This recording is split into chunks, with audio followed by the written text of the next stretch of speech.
Hello friends, आप सबका हार्दिक हार्दिक अभिनंदन है हमारे इस नए वीडियो तथा साथ ही साथ हमारे इस चैनल पर। तो आज हम लोग क्लास 8 के अंतर्गत ईवीएस का जो पहला लेसन है 1.1 जो बल और दबाव, उससे कुछ महत्वपूर्ण जो प्रश्न है जो कि उसको हम लोग आज इस वीडियो में कवर करने वाले हैं। तो इस वीडियो के अंतर्गत विस्तृत उत्तर वाले प्रश्न आपको देखने को मिलेंगे जिनका पूर्णांक होगा 5। ठीक, तो न्यूटन के सूत्र से बल के परिमाप से जो सभी समीकरण बनता है उसे लिखो। यानी न्यूटन के सूत्र से बल के परिमाप से ठीक जो सभी समीकरण बनता है उसको लिखना है। तो न्यूटन के दूसरे गति से, न्यूटन ने तो 3 गो नियम दिया था, पहला दूसरा तीसरा। ठीक, तो न्यूटन के जो दूसरे गति के नियम से एक तरह से कहा जाए तो बल बराबर वस्तु की मात्रा गुने उत्पन्न त्वरण का पता चलता है। यानी कि F बराबर m गुने a, m से मास और a से एक्सीलरेशन और F से फोर्स। ठीक, तो 1 किलोग्राम वस्तु में अगर 1 मीटर पर सेकेंड का त्वरण अगर उत्पन्न करने में लगे बल का जो परिमाप होगा ना वह 1 न्यूटन। ठीक, एक प्रयोग द्वारा बताओ ना, या दिखाओ ना कि दबाव तरल की मात्रा पर नहीं बल्कि ऊंचाई पर निर्भर करती है। यानी जो दबाव है वो तरल की मात्रा पर नहीं कि ज़्यादा पानी होने से उसमें दबाव ज़्यादा होगा, बल्कि ऊंचाई पर मायने रखती है कि जो जितना ऊंचा में होगा उसमें ज़्यादा दबाव देखने को मिलेगा। समझ रहे हैं प्रश्न? ठीक, आगे बढ़े। तो अगर इस चैनल पर अगर आप लोग फर्स्ट टाइम है तो चैनल को सब्सक्राइब कीजिए जी, और बेल आइकन के बटन को प्रेस कीजिए जिससे कि कोई भी नोटिफिकेशन ऐसे ऐसे महत्वपूर्ण वो आप तक सबसे पहले प्राप्त हो सके। ठीक, और वीडियो अच्छा लगे तो अपने दोस्तों में भी शेयर कीजिए जिससे वो भी इस हिंदी भाषा भाषी इस चैनल का ज़्यादातर लाभ उठा सके। तो देखिए, इसमें आपको क्या देखना है कि जो ऊंचाई है ना, ज़्यादा होने पर क्या होगा, वहाँ पर दबाव ज़्यादा होगा। ठीक, मात्रा पर मायने नहीं रखता कि हाँ ज़्यादा पानी ले लिए तो ज़्यादा आपको दबाव मिलेगा। इसी को प्रूफ करना है। तो उसके लिए आपको क्या करना है, एक आवश्यक उपकरण में एक बोतल ले लीजिए, एक गमला लीजिए। ठीक, मिल गया? ठीक है, चलिए आगे देखते हैं। अब बता रहे प्रयोग के हिसाब से दोनों पात्रों के निचले हिस्से में क्या करिए, एगो गमला लिए हैं एगो बोतल लिए हैं, देख लीजिए पिक्चर में, और दोनों के नीचे में क्या करना है, एगो छिद्र कर देना है। तब हम पाते हैं कि बोतल में रखा पानी दूर जाकर गिर रहा है। देखिएगा पिक्चर में, जबकि गमले का पानी तो नजदीके में गिर गया। ठीक, दिख रहा है पिक्चर में, है ना? जो बोतल में पानी है वो दूर जाकर गिरा है और जो गमला का पानी है वो तो बगले में गिर गया। ठीक, नजदीक में ही। अब क्या, इतना निरीक्षण करने से हम लोग पाए। ठीक, और व्याख्या में क्या देखिएगा, जल गहराई पर निर्भर करता है। जो जल है वो गहराई पर निर्भर करता है। बोतल में जल की ऊंचाई गमले की अपेक्षा अधिक था। देखिए, गमला का जो पानी है थोड़ा नीचे तक है। ठीक, और वही बोतल क्या है, बोतल में ऊपर तक पानी है। लेवल दिखा दे रहा हाइट एज से, देखिएगा काफी ऊपर तक पानी है, और जिससे क्या हुआ, जल तेजी से दूर तक जाता है। यानी इससे क्या मायने हुआ कि जो दबाव है यानी जो प्रेशर है वो आपका मात्रा पर नहीं, मात्रा मतलब ज़्यादा पानी पर नहीं क्या, और ज़्यादा पानी के हिसाब से देखिएगा तो गमला में पानी ज़्यादा है, और उस हिसाब से पानी क्या होना चाहिए, दूर तक फेंकना चाहिए। ठीक, गिरना चाहिए, पर ऐसा तो हुआ नहीं। यानी जो दबाव है वह एक तरह से आपके किस पर मायने रख रहा है, किस पर उस पर निर्भर कर रहा है, वो ऊंचाई पर। जितना ज़्यादा ऊंचा स्तर मिलेगा उतना ज़्यादा दबाव भी आपको मिलेगा। इससे प्रमाणित हो गया कि द्रव्य का दबाव मात्रा की अपेक्षा ऊंचाई पर क्या निर्भर करेला। चलिए आगे। उत्प्लवकता द्रव्य के घनत्व पर निर्भर करता है। एक प्रयोग द्वारा आपको दिखाना है कि जो उत्प्लवकता होता है ना, वह द्रव के घनत्व यानी घना पर निर्भर करता है। अब देखिए इस प्रयोग को कैसे दिखलाया गया है। बोल रहा है कि एक लकड़ी के 3 गो टुकड़ा को 3 पतली रस्सियों से बांध कर एगो में नमक के घोल में डालिए। एगो नमक के एगो पानी में एक किरोसन में अलग अलग डुबाना है। क्या बोले फिर से देखिए, आप लोग घर में आप कर भी सकते हैं कि एक लकड़ी के 3 गो टुकड़ा को, ठीक एक ही लकड़ी है उसका 3 गो टुकड़ा समान आकार का समान साइज का, और बता रहा है कि 3 टुकड़ा कर लिए होंगे जी।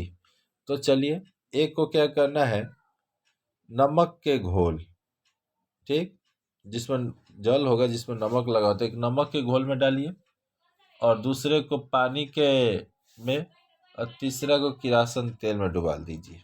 ठीक, अब जब आप ये तीनों को जो बोला गया जैसे करने को, तो क्या देखिएगा, क्या निरीक्षण पाइएगा कि जो लकड़ी का टुकड़ा है ना वो नमक के घोल में सबसे कम, किसमें, तो नमक के घोल में, ठीक कम, और पानी में और किरासन में पूरी तरह डूब जाता है। अब सोचिए, अब पूछिएगा कारण ऐसा क्यों। तो इसके पीछे बताया जा रहा है कि नमक में क्या होता है कि नमक का जो घोल है तो जल से बना होगा और नमक से बना होगा, ठीक, और जो बगल में जल है, अब सोचिए जल में जो एक तरह से जल तो तरल है, और तरल में क्या होता है कि एक तरह से कुछ अणु गैप रहते हैं, और उस गैप में कौन जाकर बैठ जाएगा जैसे ही नमक डालिएगा, तो नमक, जिसके तलते क्या होता है कि अब नमक के ये जो नमक का घोल है उसके अंदर में किसी भी चीज को एक्सेप्ट करने की उतनी क्षमता नहीं है।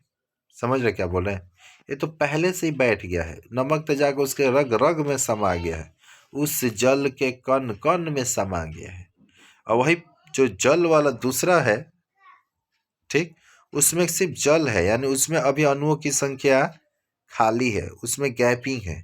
किरासन तेल में भी गैपिंग है, ठीक जिसके चलते आपका वो जो लकड़िया का टुकड़वा लाए थे 3 पीस, तो 2 पीस तो डूब गया, कहाँ पर देख सकते हैं, पानी में और किरासन तेल में, जबकि नमक में तो बहुत मुश्किल से, यानी बहुत कम डूबा, डूबा पर बहुत कम। ठीक, आशा करते हैं आप लोग समझ पा रहे होंगे। अगला है द्रव दाब की क्या विशेषता होती है। द्रव मतलब द्रव्य, द्रव दाब की निम्नलिखित विशेषता आपको देखने को मिलेगा। द्रव का जो दबाव गहराई बढ़ने से बढ़ती है, जो बता रहा है कि द्रव का जो दबाव होता है वो गहराई, जितना गहरा उतना दबाव बढ़ना। फिर द्रव दाब घनत्व पर भी निर्भर करता है, जितना घना होगा उतना ही दबाव निर्भर करता है। ठीक, द्रव पात्र के ऊपर लंबवत दबाव पर भी डिपेंड करता है। ऊर्ध्व दबाव, पार्श्व और निम्न दबाव भी लगता है, ये सब चीज़ों पर निर्भर करता है। आइए अगला देखते हैं कि एक लोहे का जो टुकड़ा है पानी में डूब जाता है, लोहे का टुकड़ा पानी में डूब गया, किंतु लोहे से बना जो जहाज है वो पानी में तैरता है। ये हमारे समझ से तनी पड़े जा रहा है, ठीक मानिए इसे। तो बोल रहा है कि लोहे के टुकड़े द्वारा ना विस्थापित जल का परिमाण अधिक होता है, लोहे के टुकड़े द्वारा विस्थापित जल का जो परिमाण अधिक होता है, जबकि जहाज जो लोहे का बना है लेकिन भीतरी भाग उस जहाज से क्या होता है, खोखला होता है, जिसके उसके द्वारा विस्थापित जल का परिमाण अधिक नहीं होता है। यानी कि लोहे के द्वारा तो जल का विस्थापित जल का परिमाण अधिक हो गया, बाकी लोहे के टुकड़े, लोहे के जहाज, लोहे से बना हुआ जो जहाज है जिसका भीतरी भाग खोखला है, उसके द्वारा विस्थापित जल का परिमाण अधिक नहीं हो, और जहाज पानी में तैरता है और लोहे का टुकड़ा डूब जाता है। सिद्ध करो कि ऊर्ध्व दबाव होता है। तो एक बेलनाकार बर्तन लेना है, बेलनाकार आकार तो मतलब समझ में करते हैं, जिसके दोनों सिरा खुला होना चाहिए। इसके एक सिरे पर आपको समान मुंह की माप की एक टीन रख देते हैं, ठीक दोनों सिरा बोला है खुला हो, और एक सिरे पर टीन का माप का रख दीजिए, और टीन के बीच में एगो कील लगी रहती है जिससे धागे द्वारा टीन को बेलन से देते हैं। ठीक। और अब उसमें पानी बीकर में डुबाते हैं, और निरीक्षण में क्या पाएंगे कि जो धागा है वह छोड़ देने से भी टीन बेलन से अलग नहीं होता है। यानी अगर आप धागा छोड़ भी दिए ना तो जो टीन है वो बेलन से अलग नहीं होगा। अब इसको कैसे निष्कर्ष करके दिखाया गया है, तो इस प्रकार हम देख सकते हैं कि टीन के नीचे पानी जो है ऊर्ध्व दबाव देता है। ठीक, कैसा दबाव? ऊर्ध्व, जिससे टीन बेलन में से अलग नहीं होता। और बेलन में रंगीन जल डालते हैं, बेलन में जब जल इकट्ठा होने पर वह टीन से अलग हो जाता है और पानी रंगीन हो जाता है। ये ऊर्ध्व दाब द्वारा ही होता है। उसके बाद यहाँ पर भी आपको कुछ परीक्षण दिए गए हैं, आप लोग इसको देख लीजिएगा। ठीक, साथ ही आपका एक पास्कल का नियम भी है जी, जो बहुत महत्वपूर्ण है। ये आपको समझा दिया जाता है। पास्कल का नियम कई बार एग्जामों में पूछा है, थोड़ा सा धुंधला भी है, तो आप लोग समझ लीजिएगा, हम पढ़ कर सुना दे रहे हैं। अगर यहाँ तक अगर आप लोग वीडियो को देखते हुए आ गए हैं तो चैनल को अवश्य सब्सक्राइब कर लीजिएगा, और साथ ही साथ बेल आइकन के बटन को, क्योंकि ये जो बताया जा रहा है आप सभी बच्चों के लिए खास। पास्कल का नियम उदाहरण सहित आपको समझाना है, दिखाना है। तो किसी भी बंद वस्तु में, समझ रहे हैं, कोई भी वस्तु जो आपके सामने दिख रहा है वो सभी वस्तु ही है। तो किसी भी बंद वस्तु में द्रव में लगाया गया दाब सभी दिशाओं में समान रूप से आरोपित होता है। किसी भी बंद वस्तु में द्रव में लगाया गया दाब सभी दिशाओं में समान रूप से आरोपित होगा। जैसे हम बोल रहे हैं कि एक रबर के गेंद में क्या करो कि छेद कर दो। एक रबर का गेंद लीजिए और उस गेंद में क्या करना है, आपको छिद्र कर देना है। फिर उसमें आपको क्या करना है, तो पानी भर देना है। फिर उस छिद्र को बंद करके गेंद के चारों तरफ फिर से छेद कर देना है। पहले छेद किए तो सिर्फ पानी भरने के लिए, वॉल लिए तो ठेपिया लगा दीजिए, बंद कर दिए। अब कह रहा है कि गेंद के चारों तरफ आपको छोटे छोटे छिद्र कर देने हैं।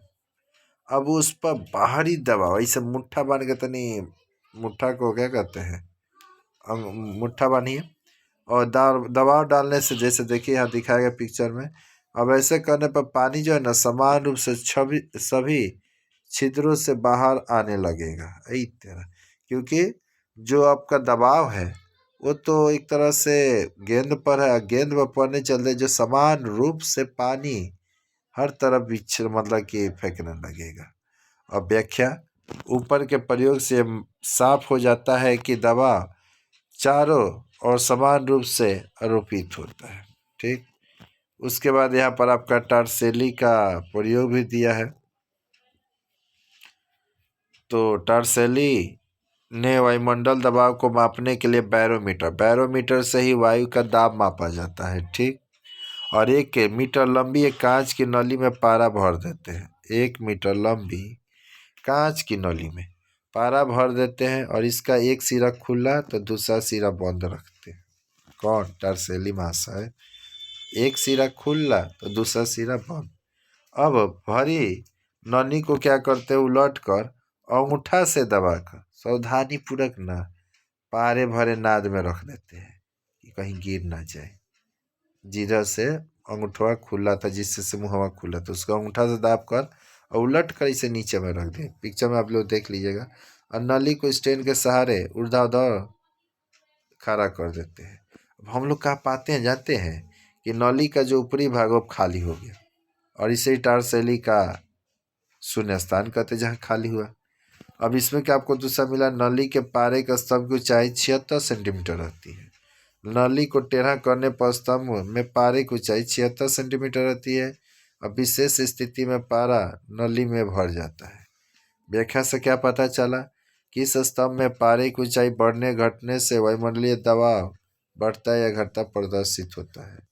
सामान्यतः वायुमंडलीय दाब 76 सेंटीमीटर पारे के बराबर होता है। देखिए जो पिक्चर में दिखलाया गया है डिक्टो ऐसे ही आपको करना है। तो इस वीडियो में इतना ही। आशा करते हैं वीडियो आपको अच्छा अवश्य लगा होगा, कुछ महत्वपूर्ण जानकारी आपको प्राप्त हुआ होगा। तो आप अवश्य चैनल को लाइक कीजिएगा और साथ साथ बेल आइकन के बटन को भी प्रेस कीजिएगा और चैनल को तो सब्सक्राइब करना बिल्कुल मत भूलिए, जिससे कि कोई भी महत्वपूर्ण वीडियो आप तक सबसे पहले पहुंच सके, उसकी जानकारी भी आपको प्राप्त हो सके। इस वीडियो में इतना ही, फिर मिलते हैं किसी नए वीडियो में। तब तक के लिए जय हिंद, जय भारत, वंदे मातरम।